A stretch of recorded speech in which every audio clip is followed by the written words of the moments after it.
I'm just going to edit all that out. All right. All right. We now welcome back our good friends, Justin Skard and Mike Surette, back to the program. You can listen to Mike's podcast called the Providence Crier Podcast, PCP, hosted on Anchor. And you can listen to it wherever you intake and ingest all of your college basketball podcast needs. But what I'm going to do right now is take a step back and give the floor to one Mr. Justin Skard. They're both here to discuss the aftermath of the Providence URI game, which took place in the Ryan Center this past Friday.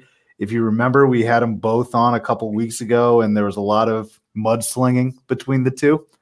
And now I'm going to give the stage to Justin. I mean, I really don't have much to say. It was a blowout from start to finish, really.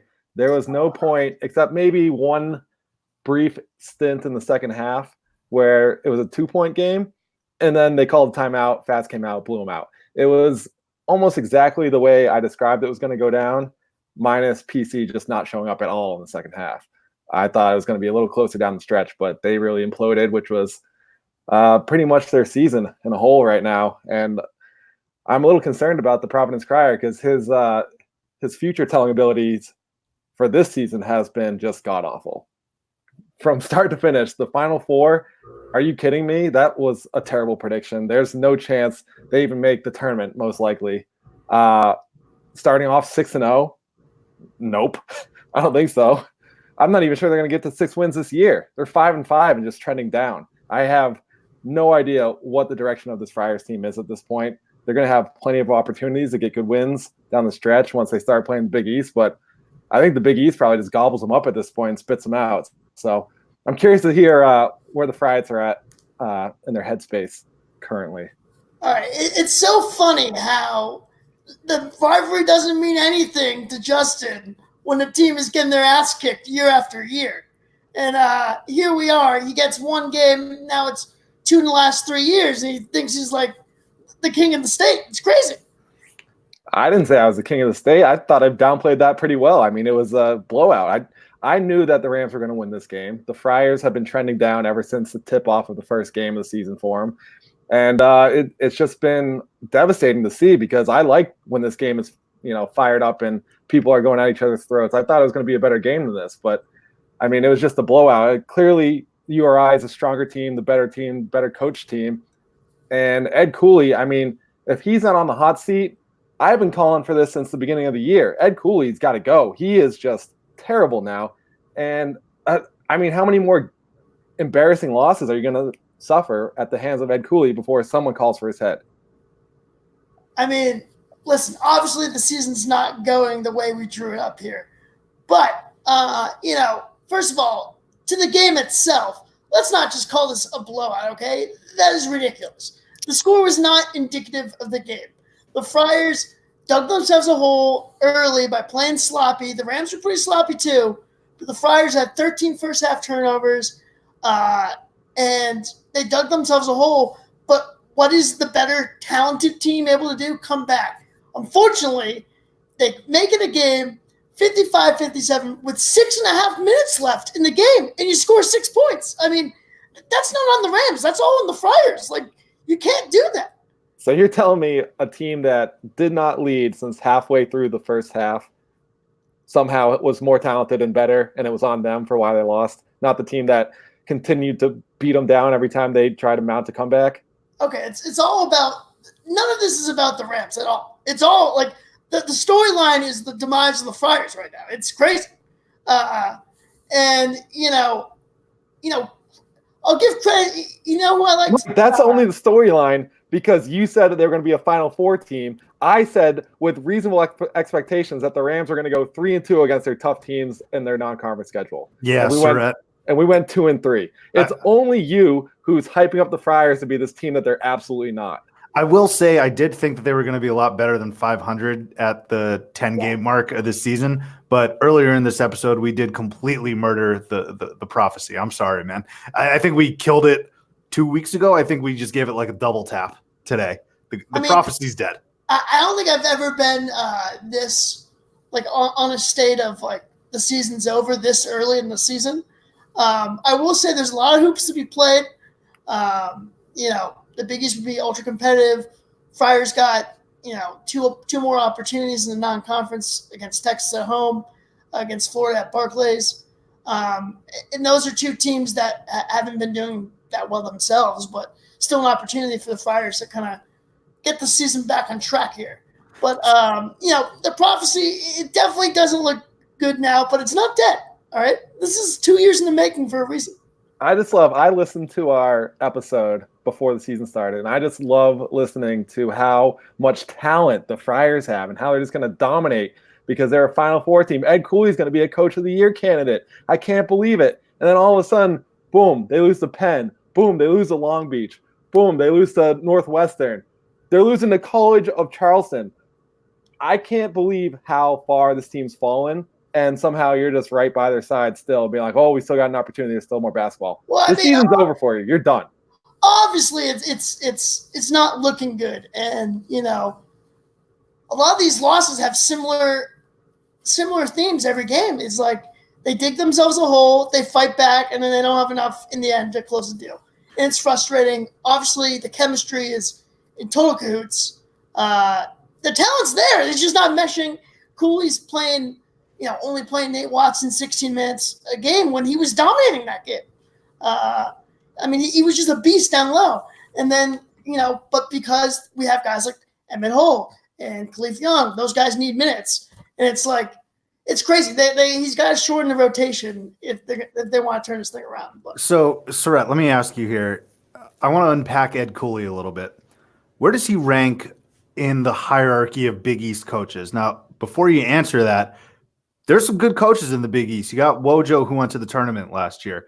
You got Kevin Willard at Seton Hall. I actually don't think he's that great of a coach, but he's done a pretty solid job with that program.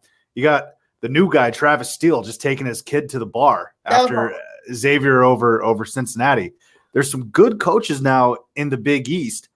Where does Cooley rank among them over these, this year, right now? Oh, this year? It's not even close. He's probably like 8 or 9 this year. Take generally speaking, then.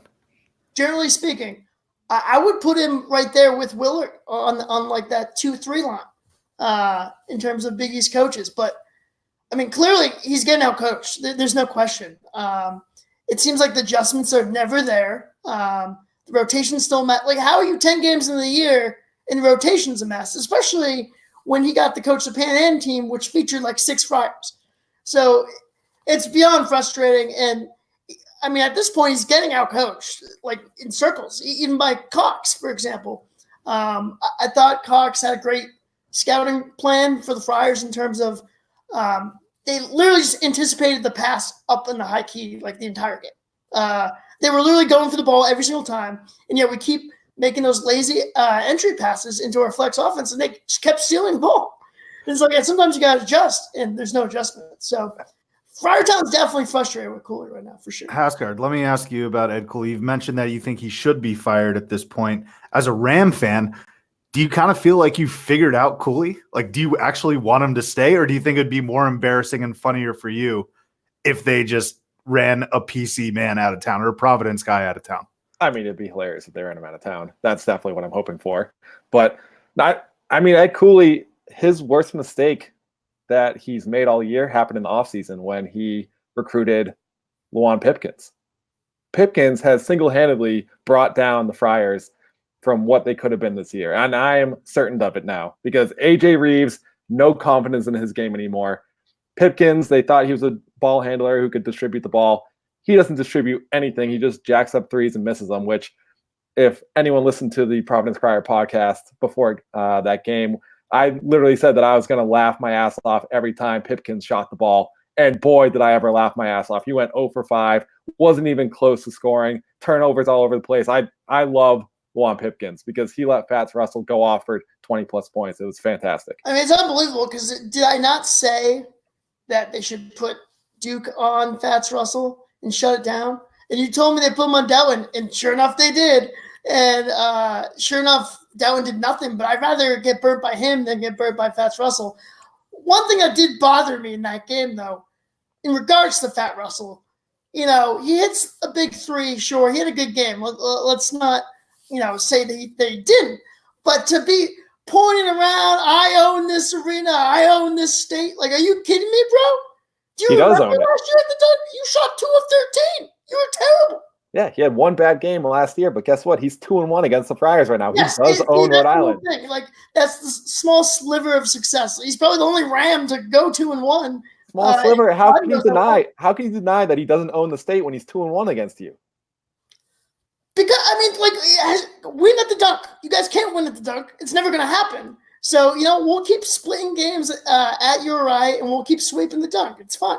I mean, I don't even know what kind of team you're going to have next year after all these transfers with the disaster you're having this year, and we're probably going to win at the dunk next year by 20 points. Okay. I'm almost certain of it because Fats, if he's going off for 24 as a junior and no one can guard him, I can't imagine what he's going to do next year. He's probably going off for 40. We'll just sit Duke on him. Hopefully Coach listens to me this time.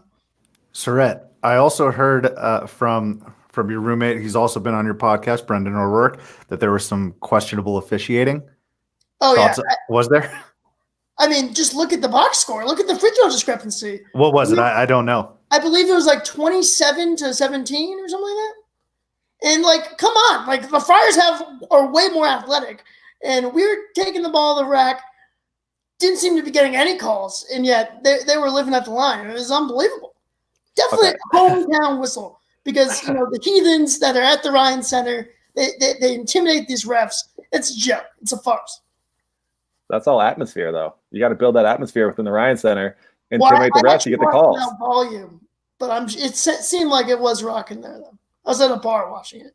Yeah, what happened? I thought you were going to get tickets, and you just didn't show up. Is that because you were a little nervous about what was going to happen during the game? I mean, nobody wanted to go because we suck so much. So, it is what it is. I'm glad I didn't go, obviously. Yeah, I've got one thing on the free throws.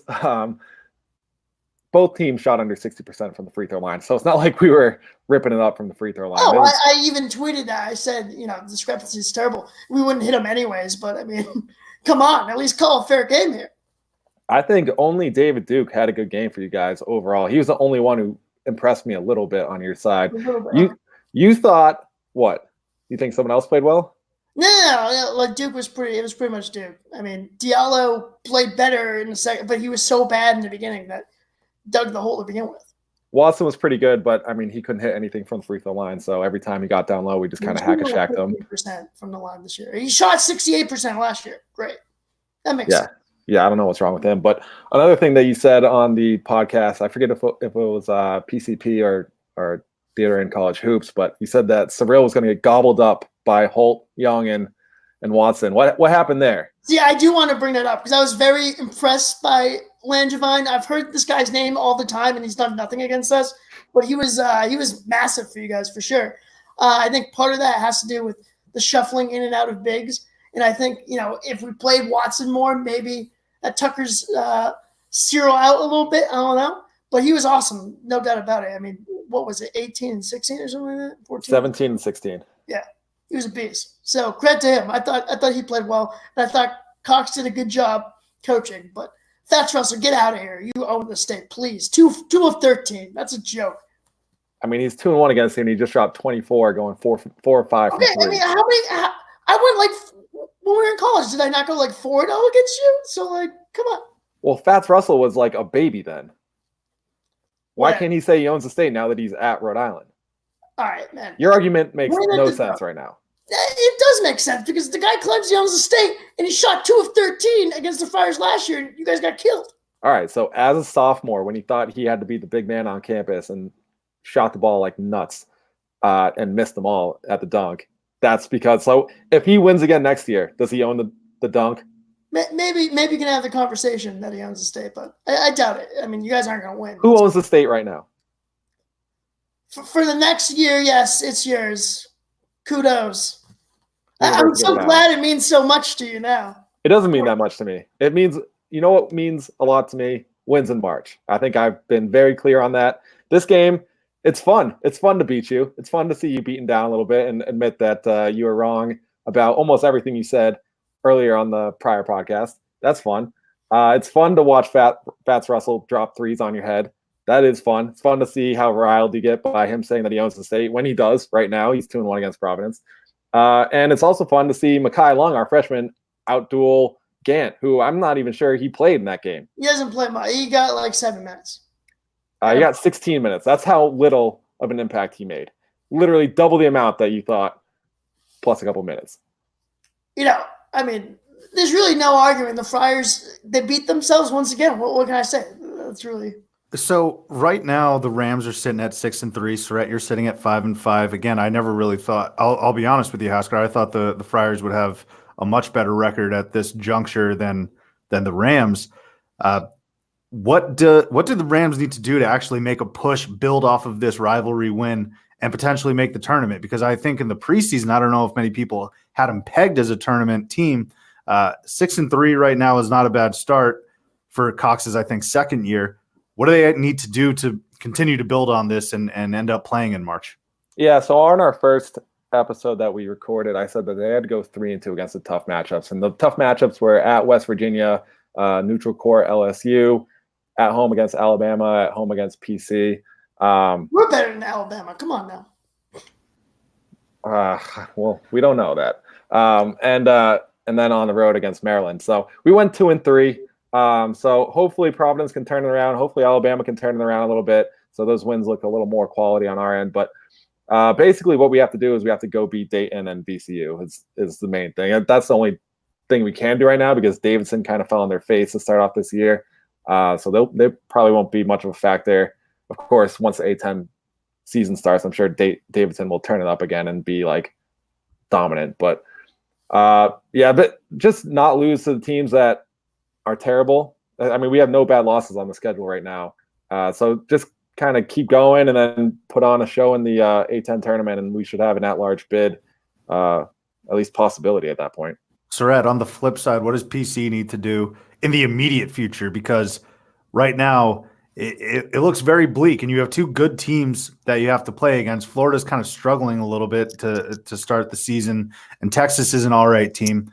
But what do the Friars need to do in the immediate future to feel good about themselves coming out into 2020? They need to, first of all, they need to change starting lineup. I mean, it has to happen.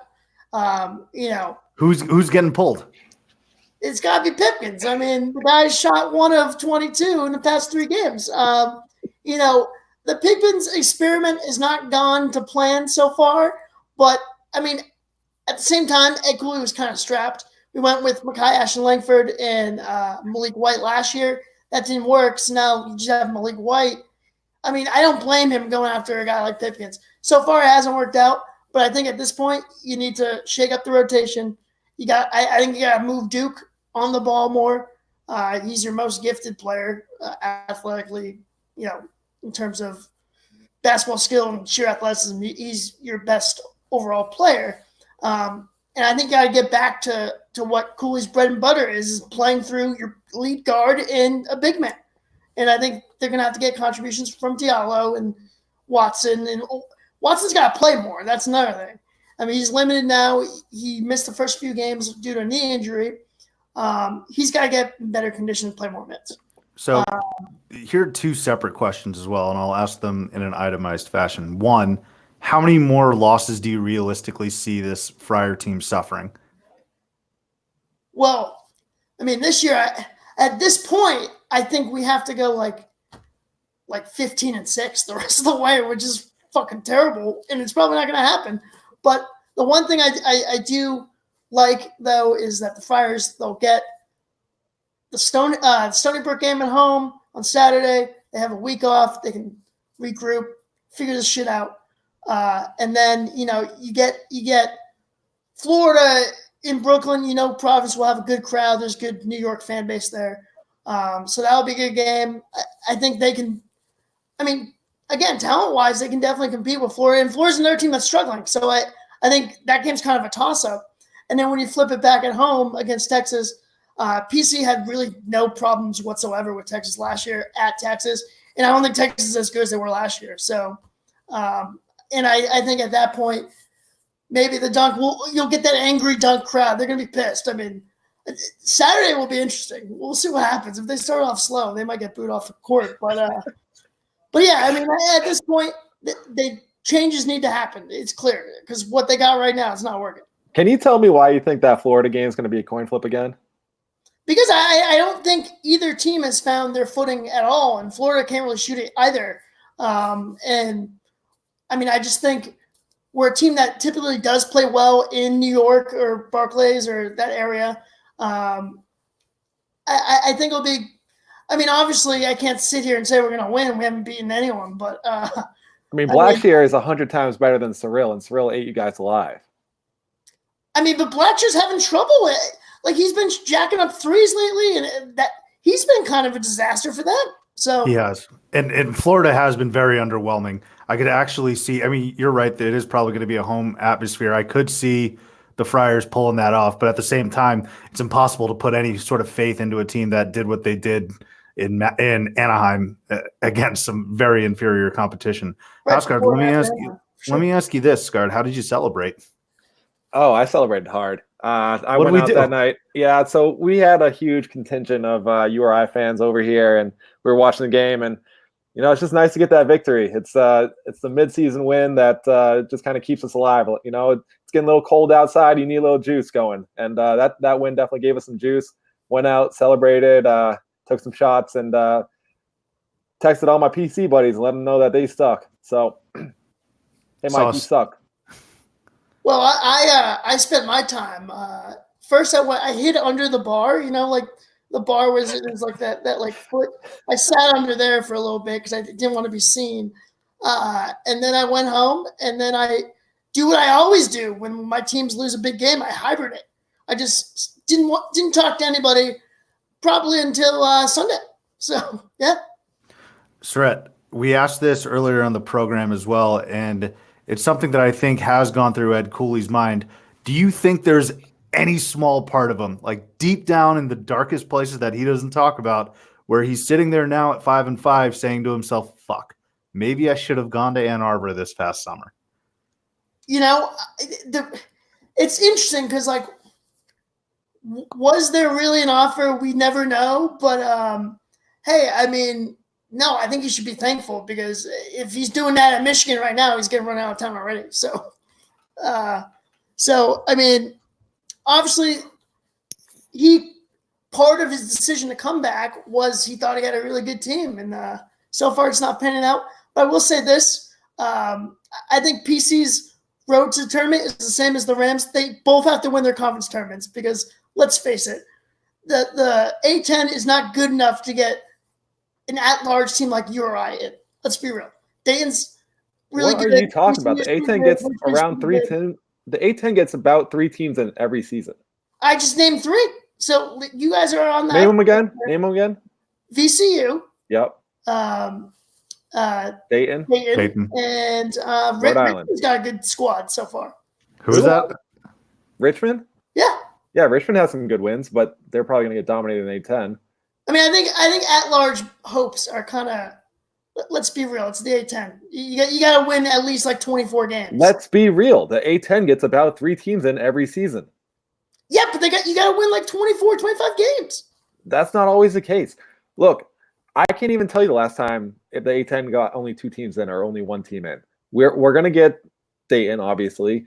VCU is going to be in there, and it's going to come down to this one fringe team that everyone's going to get pissed off that like Florida or whoever gets left out because the A10 gets their 3rd team in. It happens every year. My next prediction, the only way you're in is if you win your tournament. I love that because your predictions have been so awful this year that I approve of that prediction. All right. We'll see. Yeah. Well, I don't know what the outlook is going to be in the A10, but this is talking A10, Skard.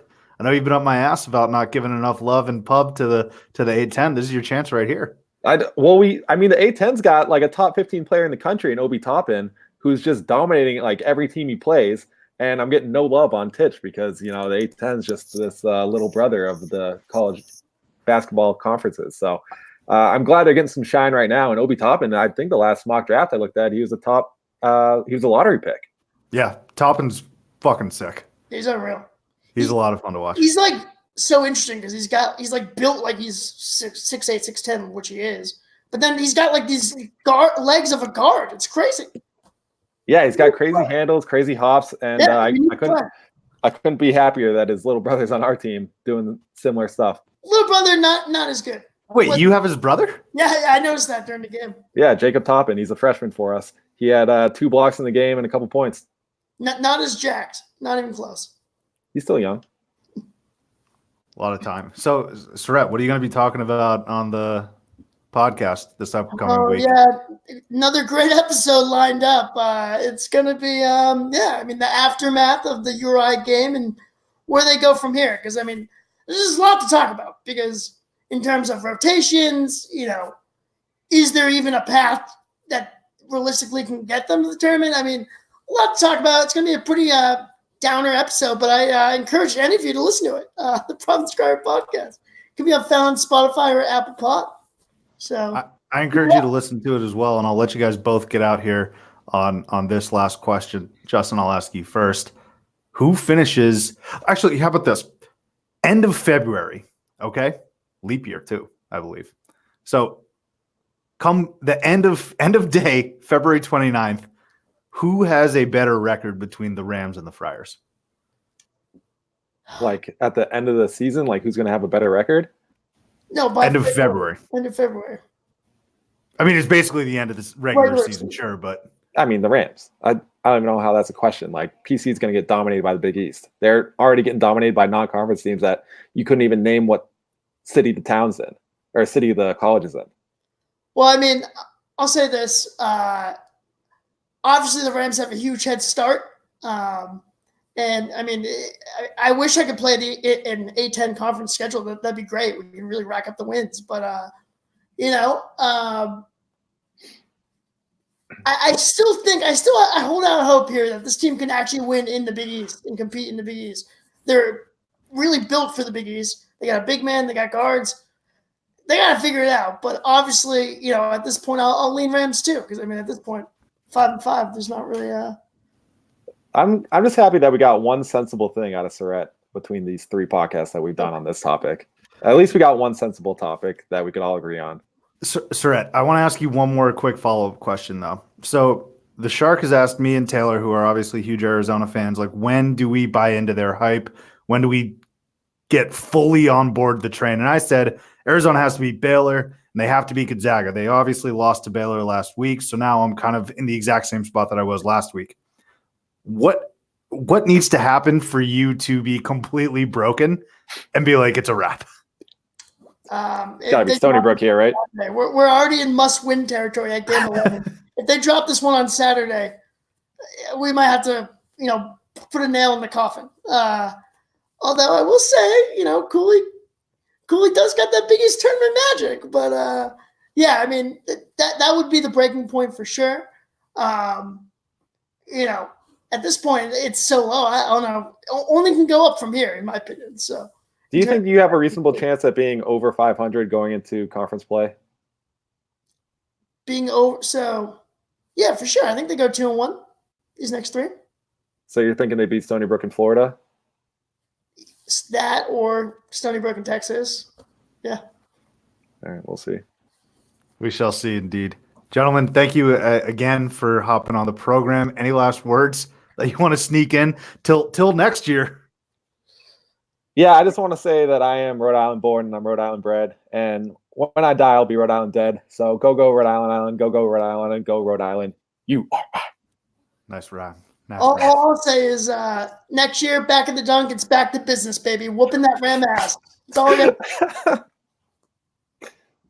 Thanks, guys. I appreciate it. See ya.